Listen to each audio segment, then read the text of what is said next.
Hello student, this is Aarti. Welcome to our YouTube channel. आज हम करने वाले हैं 9th क्लास का 5th chapter pastoralist in the modern world. ये जो चैप्टर है हमारा, इसके काफी सारे टॉपिक हम कवर कर चुके हैं। जो हमने अभी तक कवर किया है उसमें हमने इंडिया को पढ़ा था, मतलब इंडिया के बारे में पढ़ा था। जो पैस्टोरलिस्ट कम्युनिटी है, अगर हम उसको इंडिया के पर्सपेक्टिव से देखें तो उनका जो मूवमेंट था ड्राई सीजन में एंड रेनी सीजन में, विंटर और समर सीजन में, वो किस टाइप से एक से दूसरी जगह मूवमेंट करते थे। एंड साथ ही साथ हमने ये भी देखा था कि ब्रिटिशर्स के आने के बाद जो उनके मूवमेंट थे वो किस तरीके से चेंज हो गए थे। जो कॉलोनियल रूल था उनके ऊपर कौन कौन से रिस्ट्रिक्शन लगाए गए थे। आज हम उसी का एक नया टॉपिक स्टार्ट करने वाले हैं जो हमने इंडिया के कॉन्टेक्स्ट में पढ़ा था। आज हम उसी चैप्टर को अफ्रीका के कॉन्टेक्स्ट में स्टार्ट करने वाले हैं। तो आज हम स्टार्ट करेंगे पैस्टोरलिस्ट इन अफ्रीका। तो चलिए स्टार्ट करेंगे आज का न्यू टॉपिक जो है हमारा पैस्टोरलिस्ट ऑफ अफ्रीका। पैस्टोरलिस्ट ऑफ अफ्रीका, ये जो चैप्टर है ना, इसमें वैसे तो हमने टॉपिक कवर कर लिए हैं, बट जो हमने वो टॉपिक कवर किए थे ना, वो इंडिया के कॉन्टेक्स्ट में थे कि जो पैस्टोरलिस्ट थे उनकी जो लाइफ थी वो इंडिया में किस तरीके से रहते थे, किस तरीके से उनका मूवमेंट था।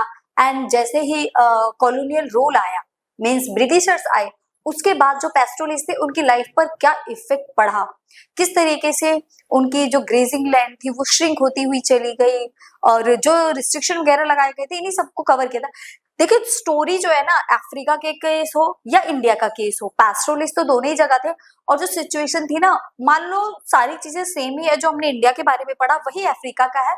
सिर्फ प्रॉब्लम इतनी सी है कि वो अफ्रीका था और सॉरी वो इंडिया था और ये अफ्रीका है। सिर्फ हल्के फुल्के से नाम वगैरह का चेंज होगा, वरना हिस्ट्री बिल्कुल ही सेम चल रही है। वहां पर भी कॉलोनियल रूल था और अफ्रीका में भी कॉलोनियल रूल ही आया था। तो अगर देखा जाए तो दोनों की स्टोरी कुछ कुछ सिमिलर ही आपको लगेगी। तो देखिए Africa Africa where over half the world's pastoral population lives. Africa के अंदर अगर देखा जाए, ठीक है, half of the world population, पूरे वर्ल्ड की हाफ ऑफ दी जो पॉपुलेशन है अफ्रीका की, वो क्या है, पेस्ट्रल पॉपुलेशन लाइफ। वहां पर मतलब आधे से ज्यादा वर्ल्ड की पॉपुलेशन पेस्ट्रल, मतलब पूरे वर्ल्ड में जितनी पॉपुलेशन होगी पेस्ट्रलिज्म की, वो आधी से ज्यादा कहाँ है, अफ्रीका में है। हम ये कह सकते हैं, इसका मतलब ये कि पूरा का पूरा अफ्रीका क्या पेस्ट्रलिस्ट से ही भरा हुआ है, तो हाँ हो सकता है भरा हुआ है। वहां की जो टोटल पॉपुलेशन है 22 million Africans depend on some form of pastoral activity for their livelihood. Africa के अंदर 22 मिलियन के अराउंड जो लोग हैं वो पेस्ट्रल एक्टिविटी से जुड़े हुए हैं, वो पेस्ट्रल एक्टिविटी में इंक्लूड है। कितने के अराउंड पॉपुलेशन है, 22 मिलियन के around. Pastoralism in challenging environments like semi arid grassland. और देखो जो पैस्टोरलिस्ट होते हैं ना, उनको बहुत ही चैलेंजिंग एनवायरमेंट में रहना पड़ता है।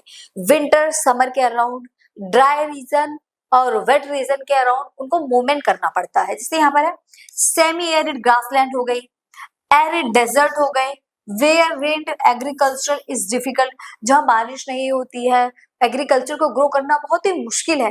ऐसी जगह पर भी रहकर लोगों को सरवाइव करना पड़ता है।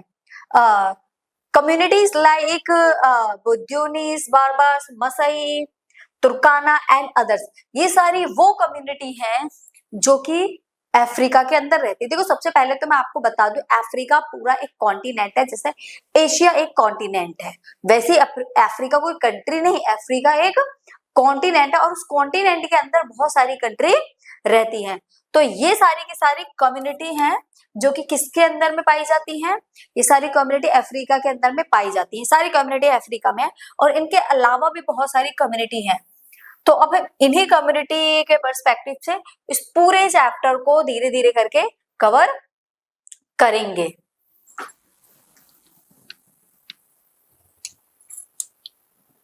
ये देखिए, ये मसाई ग्रुप है, a view of Maasai land with Kilimanjaro in the background. ठीक है, ये वहां का एरिया है।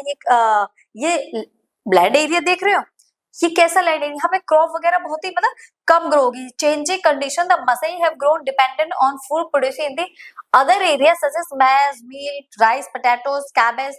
Traditionally the Maasai frowned upon this. Maasai believe that tilling the land for crop farming is a crime against nature. ये लोग यहाँ पर इनको ग्रो करना, चीजों को ग्रो करना इनको क्राइम लगता था कि अगर हम यहाँ चीजों को ग्रो करेंगे ना तो वो हमारे लिए क्या है, क्राइम है, कि हम अर्थ पे क्राइम कर रहे हैं, क्योंकि हमें अर्थ को नुकसान नहीं पहुंचाना चाहिए इन चीजों को अर्थ पर ग्रो करके। इसलिए ग्रेजिंग पर ही डिपेंड रहते थे और एक से दूसरी जगह पर मूवमेंट किया करते थे। ये देखिए, अब इनकी जो लाइफ थी वो देखो किस चीजों पर डिपेंड रहते थे। They raise cattle, camels, goats, sheep and donkeys. ये वो एनिमल्स थे जो ये इनको पाल कर रखते थे, ठीक है। इनके पास कैटल्स होते थे, कौन कौन से, कैमल्स भी, गॉड, शीप और डोंकीज, ये सारे एनिमल्स इनके पास में रहा करते और इनकी पूरी लाइफ इसी के ऊपर डिपेंड हो जाती थी। पैस्टोरलिस्ट सेल मिल्क, ये लोग मिल्क को सेल करते थे, मीट हो गया, एनिमल स्किन हो गया एंड वूल, इन सभी चीजों को ये सेल करके इनकम अर्न करते थे, ठीक है, कमाते थे। इनका जो कमाने का जरिया था वो यही सारी चीजें थी। इनका वो ट्रेड करते थे, ट्रांसपोर्ट करते थे, agriculture and odd job. Agriculture भी करते थे वैसे तो ये, बट एग्रीकल्चर अब क्या चीजें डिमांड इनकी पूरी फुलफिल नहीं हो पाती थी, एग्रीकल्चर के थ्रू सारी चीजें फुलफिल नहीं हो पाती थी, तो इसलिए कुछ ये और जॉब्स भी करते थे, जैसे ट्रेड करना, ये मीट, एनिमल स्किन वगैरह सेल करना। तो ये सारे काम क्या थे, ये इनकी और जॉब थी, एग्रीकल्चर के अलावा इनका ये काम किया करते थे। लेट्स टेक द मसई कम्युनिटी। अब हम देखो हर एक कम्युनिटी के बारे में तो पढ़ेंगे तो चैप्टर तो बहुत ही ज्यादा लेंथी चला जाएगा, तो यहाँ पर हर कम्युनिटी के बारे में आपके चैप्टर्स में नहीं दिया हुआ है, वहां पर सिर्फ हमने एक कम्युनिटी ली है, मसई कम्युनिटी। तो अब हम इस पूरे चैप्टर को सिर्फ मसई कम्युनिटी के पर्सपेक्टिव से पढ़ेंगे। वैसे ही सिचुएशन हर एक कम्युनिटी की है, बट हम यहाँ जो पढ़ेंगे तो एक बहुत ही इंपॉर्टेंट कम्युनिटी थी अफ्रीका में, मसई कम्युनिटी। तो हम उस मसई कम्युनिटी के पर्सपेक्टिव से इस पूरे चैप्टर को कवर करने वाले हैं।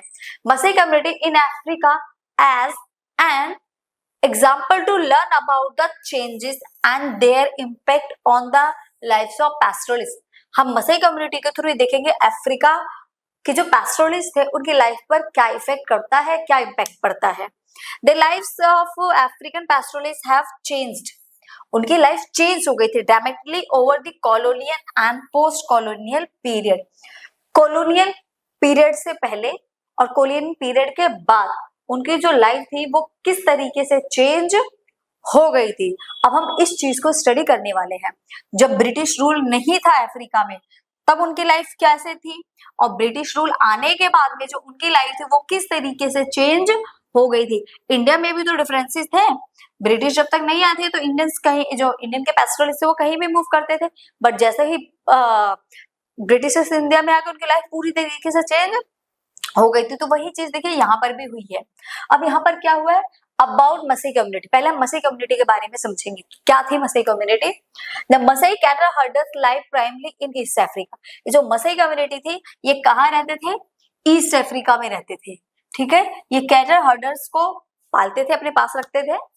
4 generations the Maasai a community of cattle herders roam across the vast African landscape. ये जो मसई कम्युनिटी थी ये एक बहुत ही बड़े लैंडस्केप में रहा करती थी, इन्होंने बहुत ही बड़ा लैंड एरिया कवर कर रखा था। द मसई community was comprised of approximately in 3 lakh individuals in south Kenya and 1,50,000 individuals in Tanzania. अब यहाँ की पॉपुलेशन देखी जाए तो मसई कम्युनिटी की जो पॉपुलेशन थी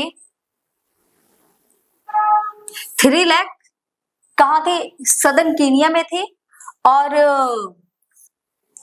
1,50,000 इंडिविजुअल्स तंजानिया में थे। मतलब कीनिया और तंजानिया, यहाँ से यहाँ तक का अगर एरिया देखा जाए तो ये पूरा एरिया किसका था, ये पूरा एरिया इन पैस्टोरलिस्ट का था। कीनिया में 3 लाख के अराउंड थे और तंजानिया में 1,50,000, मतलब 1.5 लाख के अराउंड वहां पर रहते थे, ठीक है, 1,50,000। The people of Masai community live their life without issues. Unit the colonial power restricted their movement. Masai community जो थी वो बिना किसी प्रॉब्लम के, बिना किसी इश्यूज के रह रही थी। कब तक, जब तक कॉलोनियल पावर ने रिस्ट्रिक्शन उनके मूवमेंट पर नहीं लगा दी थी, तब तक वो मस्त अपनी लाइफ एंजॉय कर रहे थे। बट जैसे ही कॉलोनियल पावर आके टपकी, पूरी सिचुएशन इधर से उधर हो गई थी। This affected the lives of lives in times of drought and even reshape their social relationship. उनके देखो कॉलोनियल पावर के आने के बाद क्या क्या इफेक्ट हुआ, उनकी लाइफ इफेक्ट हुई, और ड्रॉट की सिचुएशन आ गई, times of drought, reshape their social relationship, उनके चेंज हो गए थे। मतलब अगर देखा जाए तो पूरी लाइफ उनकी इधर से उधर हो गई थी। Now let's discuss about the restriction and impact of the colonial powers in their life. देखिए ये मसई कम्युनिटी थी जो कहां से, कीनिया से तंजानिया तक फैली हुई थी, और उसमें काफी सारे लोग भी थे, ये कैटल हर्डर्स वगैरह भी पालते थे, और कहीं भी आते थे, इनके इन्होंने बहुत बड़ा एरिया कवर कर रखा था जिस एरिया में ये रहते थे। बट अब हम देखेंगे कि जैसे ही कॉलोनियल रूल आया उसके बाद इनकी लाइफ कैसे प्रॉपरली चेंज हो गई थी। तो ये देखिए ये पूरा अफ्रीका है, ठीक है, और ये वाला जो एरिया देख रहे हैं ये पूरा, ये सारे अलग अलग एरिया के पैस्टोरलिस्ट कम्युनिटी है। ये वाला जो आप देखें ये मसई है, ये पूरा क्या है, ये मसई एरिया, ये तुर्काना हो गया, बरन हो गया, सोमाली, ये भी सोमाली, मसई मसई मसई। तो इसलिए हम इस चैप्टर को किसके कॉन्टेक्स्ट से पढ़ेंगे, मसई के। ये पूरा का पूरा एरिया क्या है, अफ्रीका है, और अफ्रीका में ये सारे के सारे जो मसई कम्युनिटी है वो है। The insert shows the location of the Masai in Kenya and Tanzania. अब देखिए where have the grazing land gone impact on Masai pastoralists? अब उनके जो ग्रेजिंग लैंड थी वो कहाँ चली गई थी, सारी की सारी क्या गायब हो गई थी, क्या हो गया था? In the 19th century European powers establish colonies in Africa. 19th century में जो यूरोपियन पावर थी वो स्टैब्लिश हो गई थी, कहां पर आकर, अफ्रीका में आकर। और एक बात मैं और आपको बता दूं, अफ्रीका में सिर्फ यूरोपियन कॉलोनी ही नहीं थी, अमेरिका कॉलोनी आई थी, जर्मनी की कॉलोनी आई थी, सबकी कॉलोनीज ने आकर कहाँ स्टैब्लिश हो गई थी, अफ्रीका में। और वहां आने के बाद जैसे कि ये मान लो अफ्रीका है, तो ये वाला एरिया यूरोपियन कॉलोनी ने अडॉप्ट कर लिया, ये वाला एरिया जर्मनी ने, ये वाला एरिया अमेरिका ने, ये सेंट्रल पार्ट बचा ये किसी और कंट्री ने अपनी कॉलोनी बना लिया। तो अफ्रीका इस तरीके से कई लोगों की कॉलोनी में डिवाइड हो गया था। सिर्फ ब्रिटिशर्स ही नहीं, उसके अलावा भी बहुत सारे लोगों ने अफ्रीका को अपनी कॉलोनी बनाया था, ठीक है। Establish colonies in Africa leading to the division of Kenya and Tanzania. और सबसे ज्यादा मसई कम्युनिटी के कॉन्टेक्स्ट से पढ़ रहे हैं तो सब उन्हीं के बारे में देखेंगे। तो कीनिया और तंजानिया को उन्होंने सबसे पहले क्या कर दिया, डिवाइड कर दिया। कैसे डिवाइड कर दिया, अब मान लो कीनिया जो है वो अमेरिका की कॉलोनी के अंडर में आ गया और तंजानिया यूरोप की कॉलोनी के अंडर में आ गया, तो तंजानिया वाला तो यूरोप ले जाएगा और कीनिया वाला अमेरिका ले जाएगा, इसलिए ये दोनों पार्ट क्या हो गए थे, डिवाइड हो गए थे। Subsequently, they made several changes to the system and policies which resulted in a reshaping of social relationship among pastoral community. अब जैसे ही क्या हुआ, हमारे ये कॉलोनियल पावर स्टैब्लिश हुई तो बहुत सारे चेंजेस आए, सेवरल चेंजेस आए। चेंजेस में क्या है, उनके जो सिस्टम और पॉलिसीज थी वो चेंज हो गए, और उसका रिजल्ट क्या निकला, रिजल्ट ये निकला कि उनका रीशेप किया गया सोशल रिलेशनशिप को, और जो पैस्टोरल कम्युनिटी थी उसके पूरे पॉलिसी और सिस्टम को क्या कर दिया गया, चेंज कर दिया गया था।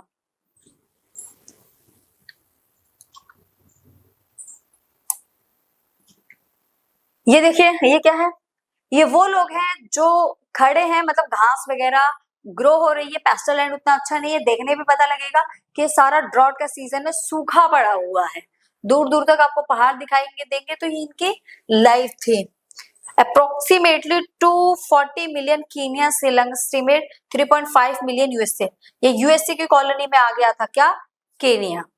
तो यहाँ पर किसकी सिचुएशन आ गई है, यहाँ पर शॉर्टेज आ गई है ड्रॉट की, ड्रॉट एंड फूड शॉर्टेज आ गई, जिसकी वजह से ये एरिया इस तरीके का दिख रहा है, क्योंकि उन्होंने अपनी कॉलोनी बना लिया था ना, और वो एक से दूसरी जगह इनको मूवमेंट करने नहीं दे रहे थे।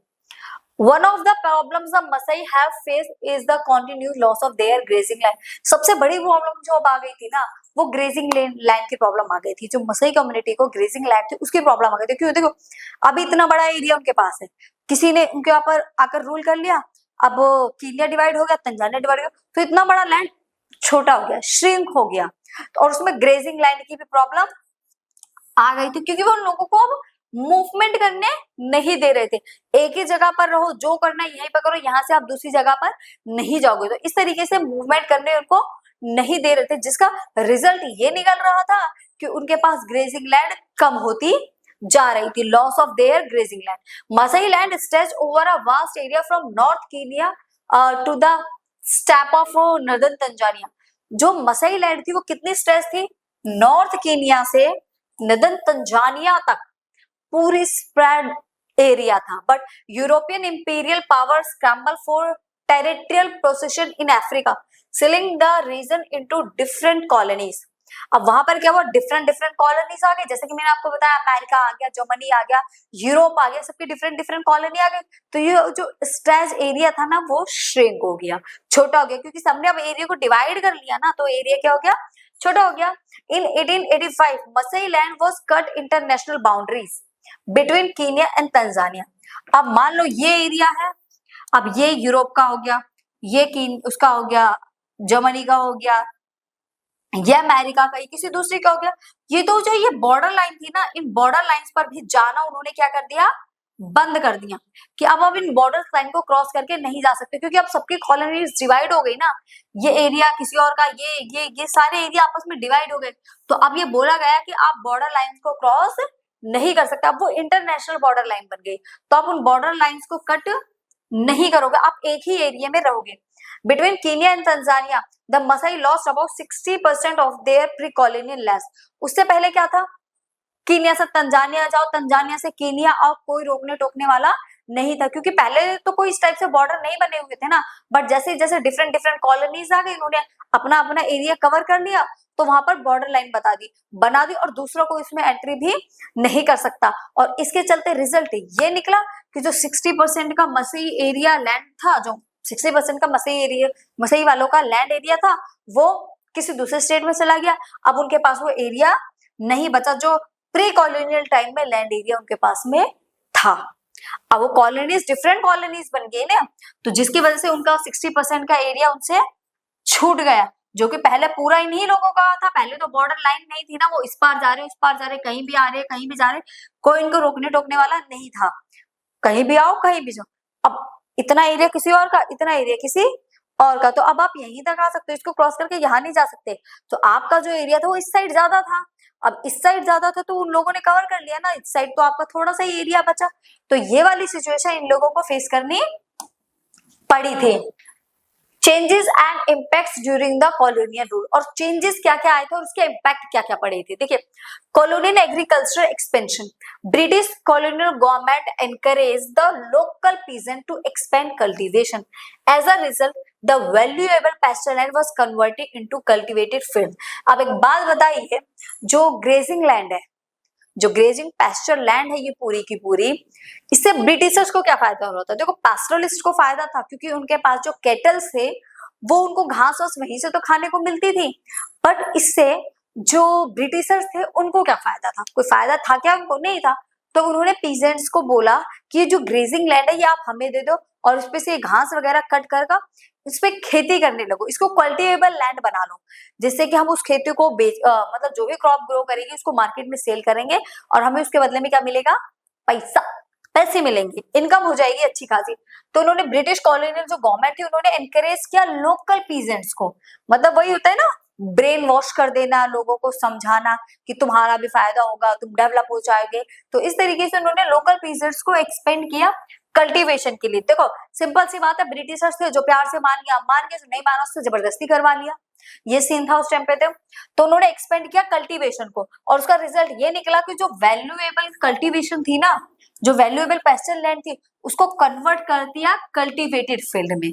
जो वैल्यूएबल पैस्चर लैंड थी जिसपे अच्छी खाती ग्रास ग्रो करती थी, किसके लिए, कैटल्स के लिए, अब वो सारा का सारा उन्होंने किसमें चेंज कर दिया, कल्टीवेटेड फील्ड में चेंज कर दिया। कल्टीवेटेड फील्ड में चेंज कर दिया कि जिसकी वजह से अब सारा प्रॉफिट जो था वो सारा का सारा प्रॉफिट किसको जाएगा, वो सारा का सारा प्रॉफिट चला जाने लगा ब्रिटिश गवर्नमेंट को। लोगों को क्या मिल रहा था, कुछ भी नहीं मिल रहा था।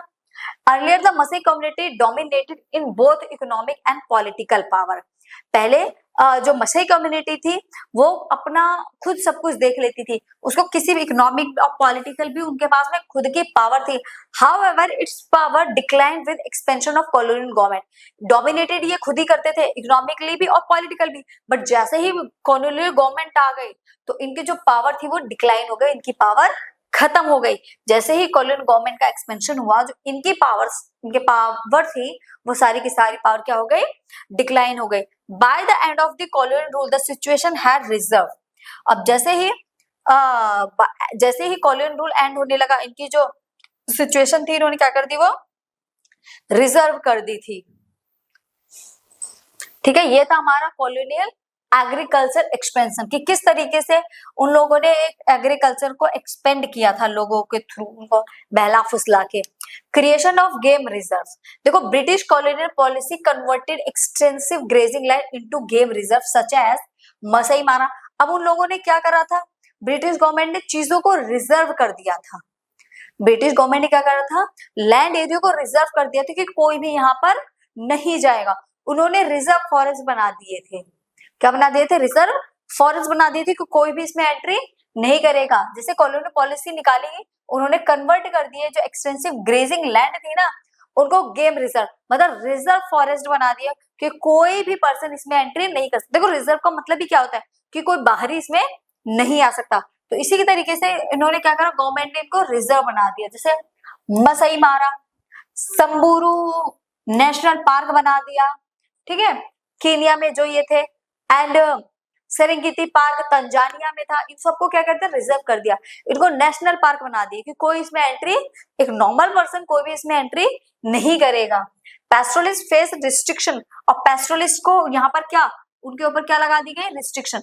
अब बैन कर दिया ना उनका जाना, तो सिंपल सी बात है, रिस्ट्रिक्शन लगा दी गई। Being explicitly prohibit from entering this reserve, और उनको पूरी तरीके से प्रोहिबिट कर दिया कि कोई भी इसमें पर्सन एंट्री नहीं कर सकता, प्रॉपरली उनके लिए ये चीजें बैन है।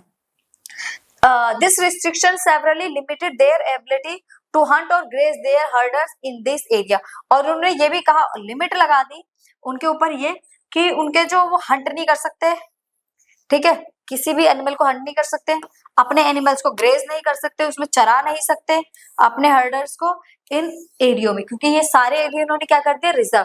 सिंपल वर्ड में अगर बताऊं तो ये सारे एरिया उन्होंने रिजर्व कर दिए, और उन्होंने ये कहा कि आप यहाँ पर अपने एनिमल्स को चराने नहीं ले जा सकते, और किसी भी एनिमल्स का हंट नहीं कर सकते।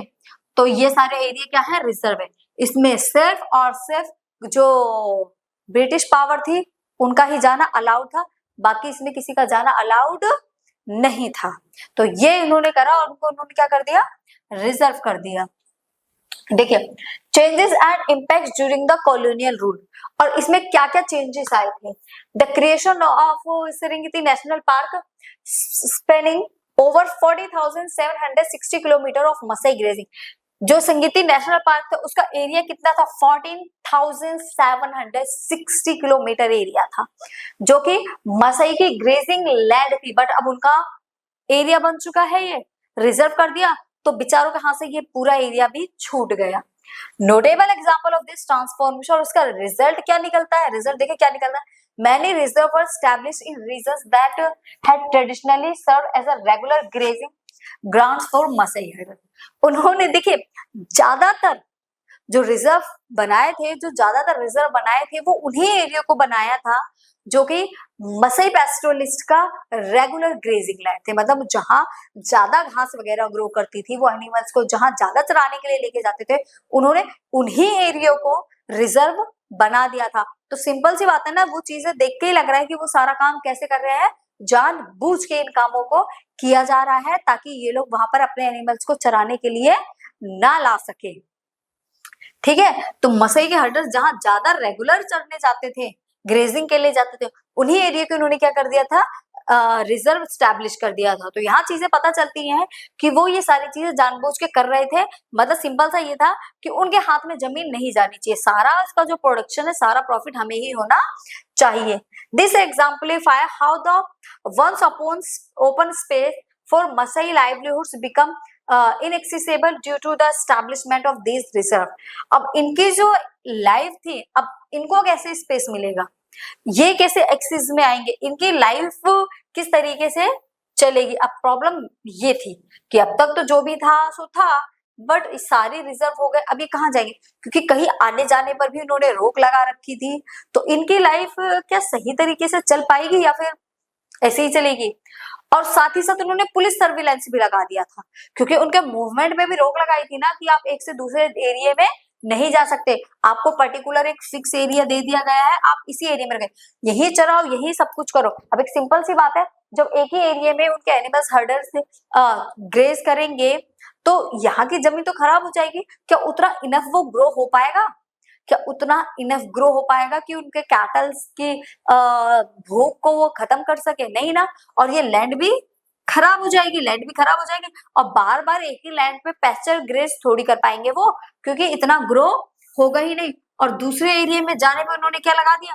रिस्ट्रिक्शन लगा दी थी कि आप किसी पहले मूवमेंट करते थे ना, एक एरिया से दूसरे एरिया में मूवमेंट करते थे, जहां ज्यादा घास अच्छी मिलती थी उस एरिया में चले जाते थे, एक जगह की खत्म हो गई तो दूसरे एरिया में चले जाते थे। बट इस चीज पर तो गवर्नमेंट ने प्रॉपरली क्या रिस्ट्रिक्शन लगा दिया कि आप एक एरिया से दूसरे एरिया में नहीं जा सकते हो।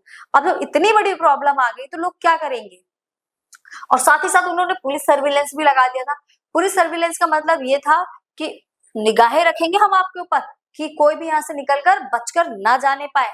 Police monitor pastoralists preventing entry into wide areas, और यहाँ पर एरिया भी डिवाइड कर दिए थे कि जैसे ये वाला जो एरिया है, ये एरिया ब्लैक का हो गया, और ये वाला एरिया व्हाइट का एरिया, तो ये ब्लैक जो है वो व्हाइट के एरिया में नहीं आ सकते। बट देखो उन्होंने डिफरेंशिएशन तो बहुत करा, ब्लैक व्हाइट को बिल्कुल ही अलग कर दिया, बट कितना अलग करोगे?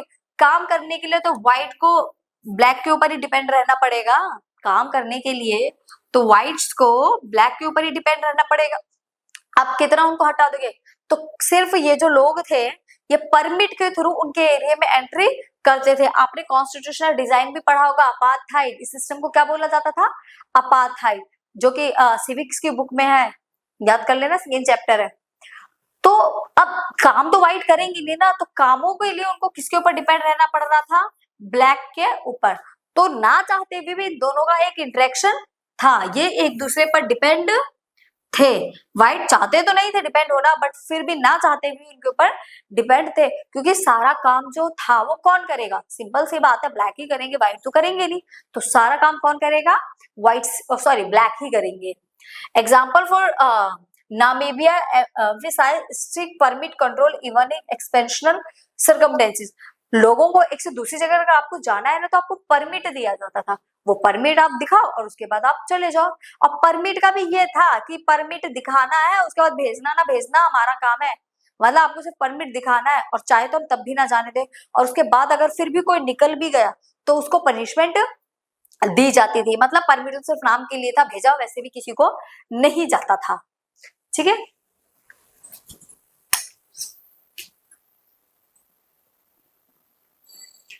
Challenges faced by पैस्टोरलिस्ट। अब पैस्टोरलिस्ट ने देखिए क्या क्या चैलेंजेस फेस किए थे।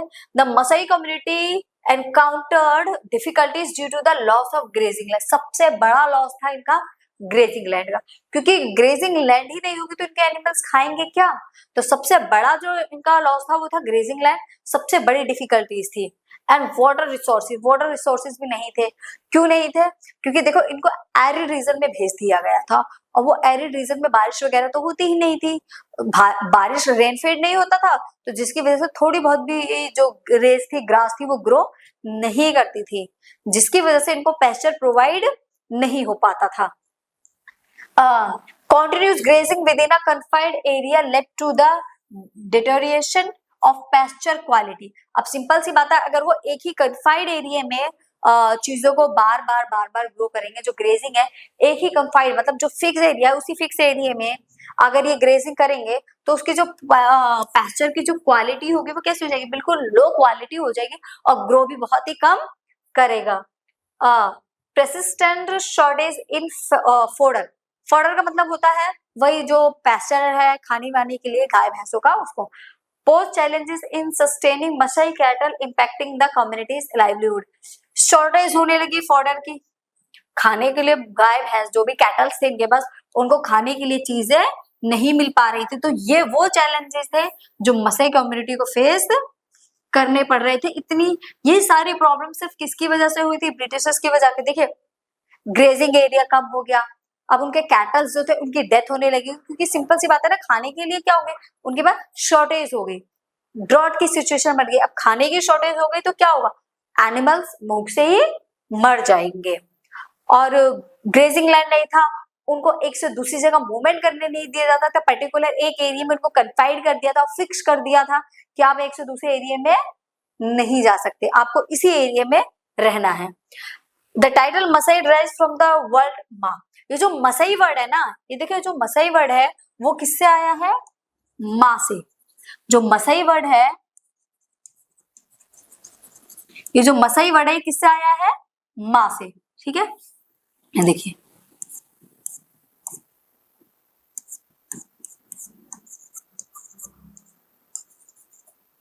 किससे आया है, माँ से, किससे आया है, माँ से। माँ का जो मीन होता है ना, माँ का मतलब होता है मेरा या फिर माई, और इसके बाद बचा ये साई वर्ड, इसका मतलब है लोग, पीपल। तो इस पूरे वर्ड का मीन हो गया माई पीपल। तो ये जो मसई वर्ड है, मसई वर्ड का मीनिंग है मेरे लोग, my people. Okay, my people the Maasai are traditionally nomadic and pastoral people who depend on milk. जो मसई कम्युनिटी थे उसी में कुछ नोमैडिक थे, मतलब देखो सिर्फ नाम का ही चेंज है, बाकी तो मीनिंग एक ही है। जो चीजों को जो ग्रेजिंग लैंड पर डिपेंड करते हैं, मूवमेंट वगैरह करते हैं, वो तो हमारे पेस्टोरिस्ट होते हैं, और उसी में जो चीजों को सेल करते हैं, जैसे स्किन हो गई, ये मीट वगैरह सेल कर रहे हैं, ये नोमैडिक होते हैं। तो एक तरीके से दोनों सेम ही होते हैं, ठीक है। Meat for subsistence, high temperature combined with low rainfall to create conditions which are dry, dusty and extremely hot। इतने हॉट सीजन में भी ये एक से दूसरी जगह सरवाइव करते थे, ये इनके हर्डर से।